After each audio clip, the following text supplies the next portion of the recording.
Hi and welcome. If you're new here, my name is Sarah and this is Wicked Reading. It honestly feels so weird to sit down and do a monthly wrap up because I didn't do one last month since I vlogged every single book that I ended up reading in March during Realmathon. So I didn't do a March wrap up. So it feels weird to sit down and do my April wrap up. But if you're new here, I like to start my wrap ups with my reading statistics, which I just keep through Storygraph. And then I talk about the books mostly in order of how I've read them. Sometimes I'll group certain ones together for whatever reason. So let's just get right into the stats. I have read a total of 10 books equating to 3,028 pages. My top moods have been dark, tense, mysterious, which definitely makes sense. It's been quite a I guess dreary type of reading month. Not like for me personally. I'm having a great time, but all of the books that I've read have definitely been very traumatic or weird or sad in some way. So checks out. For the page number, one book that I read was over 500 pages. So that was 10% of the books that I read. And the majority of the books were actually under 300 pages, while 3 other books kind of fell in between the two. My top genres were horror and literary, followed by contemporary. I did read one fantasy, so it was a lot of horror and literary horror this month. As far as format goes, I read 4 books physically, 3 books digitally, and then 3 books through audiobook. And then for ratings, it was quite a mixed bag of ratings. I think I have 1 for every rating, 2-star and above at least. So my average rating was 3.6 stars. I did rate every single book that I read this month. I feel like that sounds low, but it felt like a very successful reading month, so I'm not mad about it. So let's just go ahead and get right into the books. So I did end up starting April with a reread, and that was Bunny by Mona Awad. Really just like so great. If you haven't heard about this book, it is truly indescribable. The only thing I can really tell you is that we follow our main girl Samantha, and she is in this master's writing program. It's a very small program, and she's in this class with 4 other girls that are very cliquey, and they call each other Bunny. So they're like the bunnies. And pretty much these bunnies decide to invite Samantha to a study session at one of the girls' house, and it gets a little bit weird. And then the rest of the story is very weird. It's a fever dream of a book. There's so many interpretations you can get from this book. It's very much based on vibes. There's very minimal plot going on. Like, there is plot, but the real plot is pretty debatable. So it's very much a book that you go in with the vibes. And it's just a really fun, bizarre, weird, slightly horrific type of story. Love this book. I gave it 5 stars the first time I read it. I'm giving it 5 stars again on my reread. I honestly think that this book was better on reread. I loved it the first time, but once you read it the second time, you can kind of keep your eyes out for a lot more stuff. So I ended up tabbing the actual bejesus out of this book the second time through, and it was so interesting to be part of a discussion. I did read this for bunny-a-thon hosted by Mary from Books with Tofukato and Brooklyn from Brooklyn's Library, and it was so much fun to be able to discuss this book because it's so discussion worthy, because like I said, there's so many interpretations that can be had from this book, and I loved hearing everybody else's theories. I thoroughly recommend rereading this book, whether or not you liked it the first time. This book on reread is so different, but it hits just as hard, if not harder. You know what I mean? So had a great time rereading this. Then I checked out Bloom by Delilah Dawson from the library. And this is where I'm going to lose some of you guys. So this book is super hyped. At least it was when I was reading it. And what to say about this book? So we follow our main girl, I don't remember her name, and she goes to a farmer's market where she meets this other girl who is very, she like compares her to like a fairy, I think, or like some type of little woodsy creature. She sells soaps that she makes and cupcakes that she home bakes, and she just has a type of aura that our main character is very drawn to, and the two form a relationship. And at the end, it gets pretty twisty. So I'll leave it at that. It's kind of like a dark cottagecore, sapphic horror romance. Which sounds so good, sounds amazing. And I truly, thoroughly believe that this is going to be 5 stars, which is probably why it ended up being so much more lower for me, because it was such a disappointment. So, like I said, I might be losing some of you guys. I thoroughly did not like the writing. I did not like the writing. There's this thing with our main character, and she likes big, pretentious words that nobody uses that you have to like look up. She loves using words like that. Words are like her thing. And it got so annoying. And every time a word came up, I was just like rolling my eyes. I'm like, dude, I don't want to have to Google this. Like, it was annoying. I did not like the writing style. I didn't like the use or the element or the reason for the pretentious, annoying words. I found myself not really liking the main character because of that. I thought she was very annoying. And the relationship, there's a lot of flags. And I don't think that this book is like trying to have the reader be surprised by like the end. So instead, us as the readers, at least in my experience, are just watching the main character ignore red flags. And I don't like that. I actually hate that so much. I don't like being an onlooker of that. I can read a toxic romance all day long if the two parties knowingly know that it's toxic. My biggest example, Magnolia Parks. Freaking love that book, okay? Toxic romance out the wazoo, but they both know it. They know they're being toxic. They're doing it on purpose. I don't like books where one person is toxic in the relationship and it's very obvious, at least for me, and the other person is just like la la la, like not noticing anything. I don't like that. I don't like when characters ignore very blatant red flags. If it's done in a really good way where it's not so obvious and us as the readers kind of also write things off and almost also dismiss red flags, then it's very effective. But I don't think that this book was trying to do that, which is fine. But then again, that's not my style to read. I don't like reading that. It's annoying. And then so the whole book, I feel like the whole book is only good because of the last chapter. This book isn't long. It's like barely over 200 pages, I think. It's not a long book, but it felt so long for me. It felt so long. And the last chapter is really all the payoff. And to me, that's not worth it. It's not worth reading 190 pages of me rolling my eyes, watching a character ignore red flags for then this craziness to happen the last like 10 pages. It's just like not my style. I want to enjoy the story the whole time. And I just did not enjoy this most of the time. I did like the way it ended. I just wish that were way more expanded on for most of the book. But I think that this is the type of story that for me would work better as a movie opposed to reading it. So I ended up giving this 2 stars. I actually originally gave it 2.5, but I have since changed it to 2 because every time I think about it, I get annoyed again. So that's not good. So I definitely actively dislike it more than I liked the last few pages.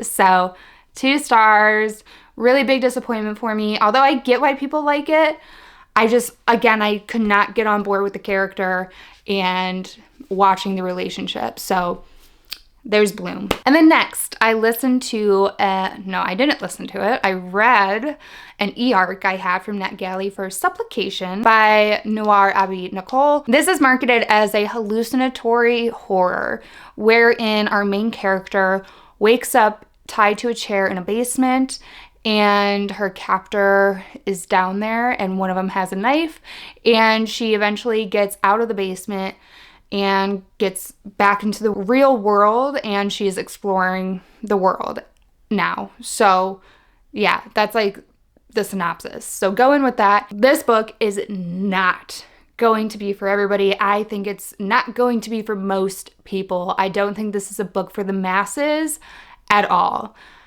I gave it 3.5 stars, but this is by far the most confusing book I've ever read. Like, saying it's a hallucinatory horror is very true, but almost too true. So with this book, I really, really, really was vibing and enjoying the first third of the book. I was vibing. The writing style is so unique. Again, not going to be for everybody. It is very lyrical in a way that it is very wordy and also confusing. It's a really hard book to describe. It truly, truly is. The story, especially in the beginning, there's really not a solid story to grab onto. You are just fumbling through this story, and I feel like it's more of an emotional experience where you have to kind of like viscerally, emotionally feel the words. And I don't know if that makes any sense. I probably sound insane. But you almost have to like feel the words and be truly immersed in the writing to like this book to begin with. So again, really very, very confusing, ambiguous, strange plot going on that you can't really grasp. And then while I really, really loved the first third of the book, the story did end up feeling quite clunky to me. There were certain passages that stood out to me that I was enjoying, and I thought it was interesting how our main character's mind was working. But then the last little bit really lost me, like kind of totally lost me. So this was like a tough one because I loved the beginning. The middle was okay, and then the ending I didn't hate, but I just was not experiencing what I experienced in the beginning. So it was a really difficult book. I did give it 3.5. I very, very hesitantly recommend this. I don't think that this book is going to be for the masses. I did enjoy it enough, but I don't think most people will, honestly. Like if you want something that's weird, like Bunny, I already mentioned Bunny is like quite a fever dream and very much based on vibes, and there's not much plot. But this one is much more able to be grasped than Supplication. Supplication is going to be a hard sell.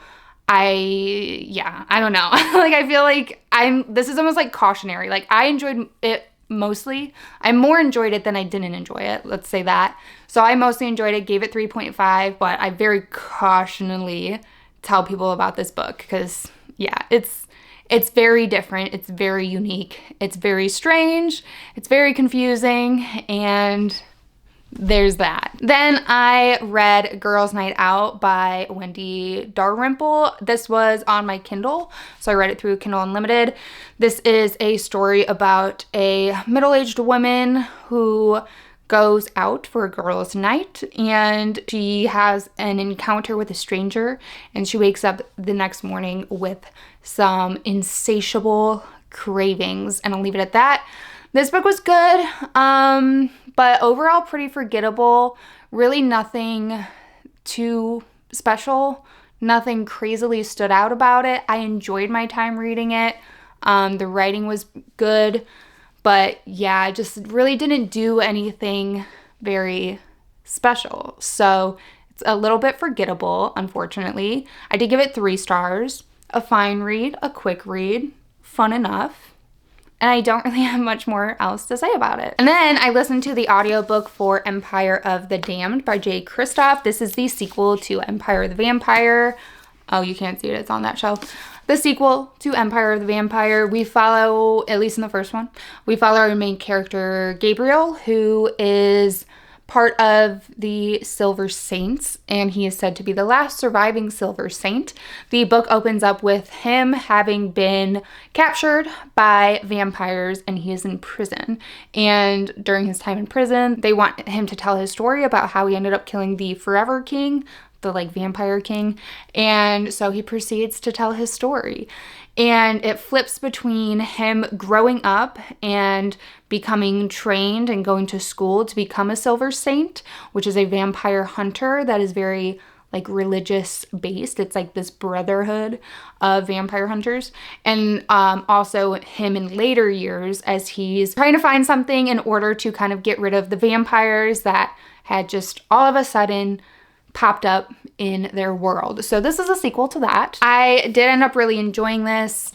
This one we get a new POV from, like we get a second narrator in the audiobook, which I thought was really great. I love the narrator for the first book, which is why I decided to do the audiobook for the second one. His name is Damien something. Really great audiobook narrator. I feel like he really fits the vibe of this series. But so we also got an additional narrator to cover the other POV that were introduced in this one. And yeah, I really enjoyed this. We flipped back and forth between two different characters going through two different things at the same time. So that's, I mean, I can't like say much more than that, but yeah, I enjoyed it. Had a good time, giving it 4.5 stars. And then I listened to the audiobook for Annihilation by Jeff Vandermeer. This is like a sci-fi, I would say, horror maybe, that follows a group of 4 women as they go on an expedition to this area called Area X, and it's a very mysterious place that they need to send these scientists to study, and they are like the 12th expedition or something like that. It says the members of the 11th expedition, so the previous expedition, returned as shadows of their former selves, and within months of their return, all had died of aggressive cancer. Their mission is to map the terrain, collect specimens, and record all their observations, scientific and otherwise, of their surroundings and of one another, and above all, to avoid being contaminated by Area X itself. Okay, so yeah, there's that.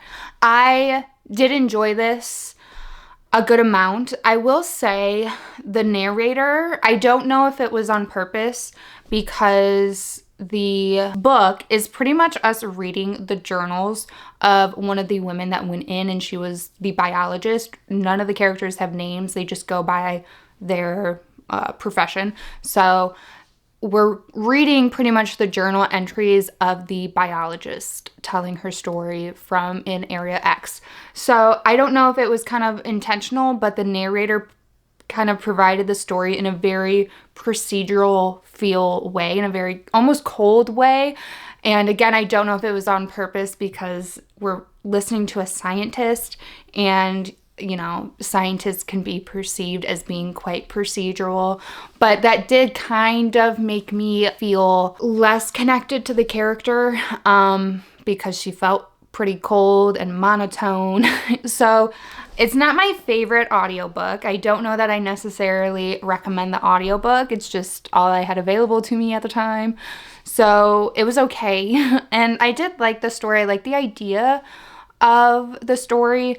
But my biggest issue with this is the way that it's told. So I gave it 3.5. I did really enjoy it, but I do hope, and again, I don't know if it's because I was listening to a narrator that was providing the story in a very procedural way, but I do hope that the second one, because I will continue on with the series, I do hope the second one isn't just a journal of another scientist. You know, I hope we're kind of living in the action. I'm definitely going to read the second one physically, but I did enjoy it. I like kind of science-y type of horror, so this really kind of gets into that. It doesn't get very science heavy at all. Like literally the only science is pretty much the fact that we have a biologist, and I think she makes like one slide and looks under the microscope at it. But otherwise, it's not very like science heavy. Like say Into the Drowning Deep by Mira Grant. That is a very science heavy horror, in my opinion. So it's not very like science heavy, but there is like a little dash of some science elements in there and some nature stuff going on. So I did enjoy that overall, but yeah, something's holding me back from enjoying it more. So I gave it 3.5. Next, I listened to The Marigold by Andrew Sullivan. This is actually also very nature-y. It's a very fungus-based horror, I guess. So it's kind of like a slightly science fiction horror with like fungi. It does technically also sell itself as dystopian, although honestly, it didn't feel very dystopian to me. It's pretty much about this hotel, apartment, condo complex, super tall, called the Marigold, and it's like half vacant, and there's this thing that people call the wet, and it's pretty much this like mold breakout, and it's very reminiscent of like, you know, our current pandemic situation. And yeah, so there's that. And then we follow so many characters. Too many characters. There are way too many characters in the story for me. I liked some of the people, but like you just didn't get enough of anybody. By 60% of the way into this book, I truly did not care where the story went. If like for whatever reason I wouldn't have been able to finish the audiobook, I would have not lost a single second of sleep over it. I did not care where the story went. I pretty much just finished it because I was listening to the audiobook and I didn't have any other audiobooks anyway, and I commute a long time, so I was like, I'll finish it. But yeah, overall very forgettable. It like wasn't bad. It was just like not engaging for me. By like the later half, I did find it to be very interesting in the beginning until I realized we weren't going to revisit characters for a minute, like for a while.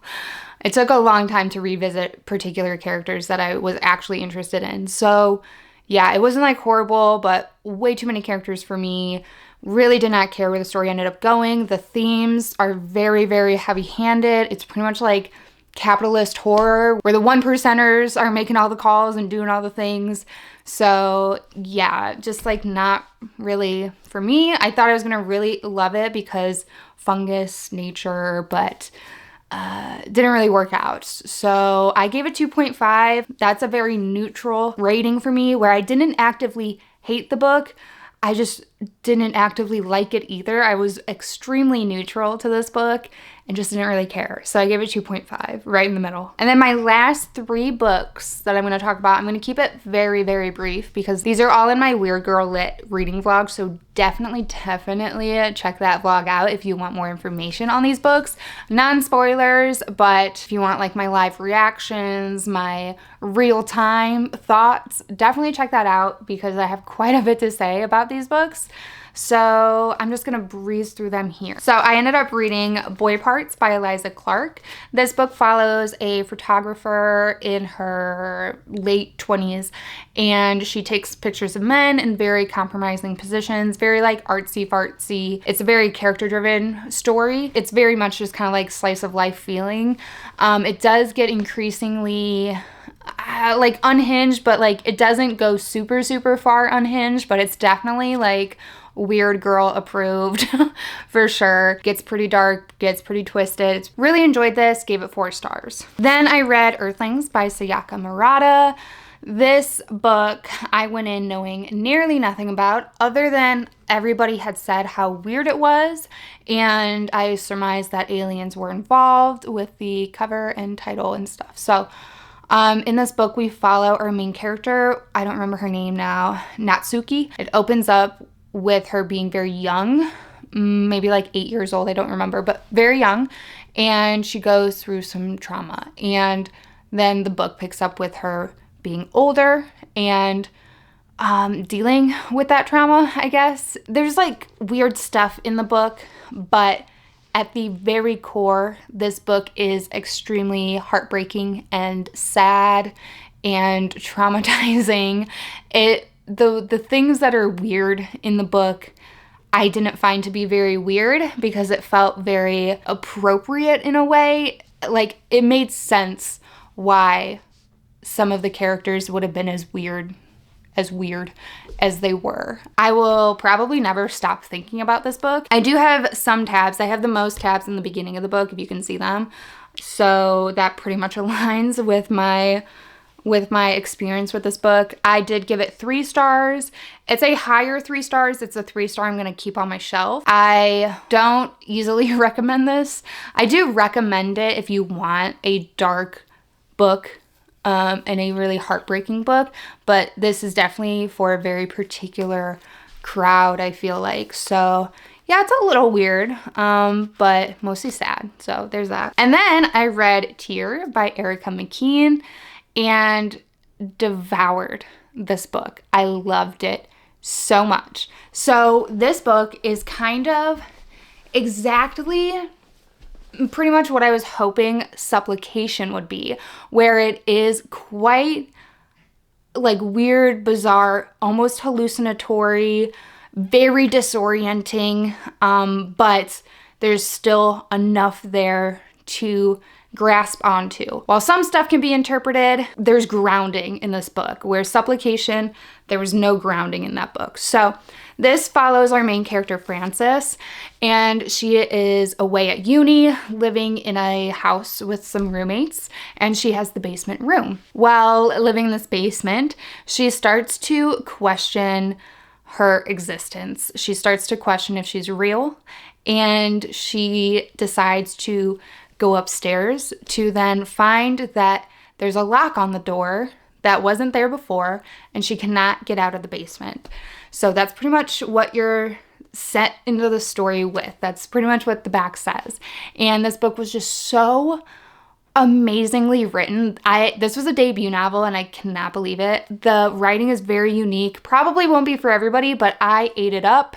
I loved it so much and really enjoyed the story, really enjoyed the character, really connected to the themes that I got out of this book, and it was just very unique and really wonderful. I like tabbed the absolute bejesus out of this book. I don't know if you can really tell because I make my tabs super small, but there are so many tabs in this book. The writing style was just perfection to me, and I loved it. And this book needs to have more readers. There's less than 100 reviews of this on Goodreads. There's only like just over 200 star ratings, so this is very, very underhyped in my opinion. More people need to read this. If you like weird, hallucinatory, weird girl literature, kind of sad, but just wonderfully written. Like, this is like literary horror for sure.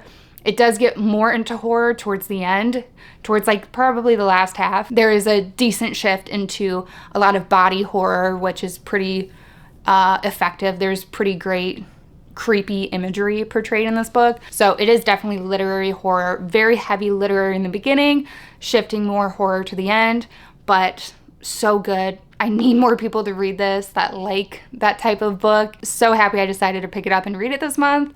Had a great time. So that is everything that I read in April. If you've read any of these books, let me know what you thought of them down in the comments below. As always, thank you so much for spending some of your time with me while I sit down and talk about books. If you enjoyed the video, please give it a like, subscribe for future content, turn on the bell notification, all the fun YouTube things that help your girl out, and I will catch you guys in the next video. Bye!